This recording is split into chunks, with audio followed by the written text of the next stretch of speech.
जयसिंगपूर खून प्रकरणात पोलिसांची धडाकेबाज कारवाई। अवघ्या काही तासातच चौघांना अटक। जयसिंगपूर रविवारी दुपारी जयसिंगपूर शहर हादरणारी खुनाची घटना घडली। जयसिंगनगरमधील लखन गावट उर्फ बागडी राहणार जयसिंगपूर या युवकाचा कृष्णा नदी पात्राजवळील जॅकवेल शेजारी निर्दयी खून करण्यात आला। विशेष म्हणजे या खुनानंतर केवळ 4 ते 5 तासाच्या आत जयसिंगपूर पोलिसांनी 4 संशयितांना अटक करून उत्कृष्ट कामगिरी बजावली आहे। मिळालेल्या सविस्तर माहितीनुसार लखन गावट उर्फ बागडी यांनी आपल्या मुलाच्या वाढदिवसानिमित्त 5 मित्रांसह कृष्णा नदी पात्राजवळील जॅकवेल परिसरात पार्टी आयोजित केली होती। पार्टी दरम्यान झालेल्या चेष्टामस्करीतून किरकोळ वाद निर्माण झाला आणि वादाचे रूपांतर हाणामारीत झाले। या दरम्यान एका मित्राने लखनच्या डोक्यात दगड घालून गंभीर जखमी केले। जखमी अवस्थेत लखनला तातडीने सांगली सिव्हिल हॉस्पिटलमध्ये दाखल करण्यात आले, मात्र प्रकृती गंभीर असल्याने त्याला खासगी रुग्णालयात हलवण्यात आले। तेथे उपचारादरम्यान त्याचा मृत्यू झाला।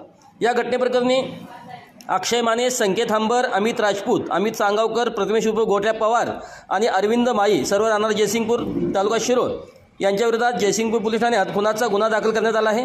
पोलिसांनी तात्काळ कारवाई करत 4 अटक केली असून इतर दोघांच्या शोधासाठी पथक रवाना झाले आहे। या प्रकरणी फिर्याद योगेश सुरेश गावट उर्फ बागडी यांनी दिली असून जयसिंगपूर पोलिसांच्या तत्पर आणि नेमक्या तपासामुळे स्थानिक नागरिकांकडून पोलिसांच्या कामगिरीचे कौतुक होत आहे।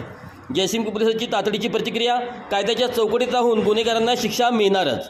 अशाच बातम्यांसाठी आमच्यासोबत कनेक्ट रहा। सांग भले न्यूजला लाईक करा, शेअर करा, सबस्क्राईब करा व कमेंट्स करायला विसरू नका।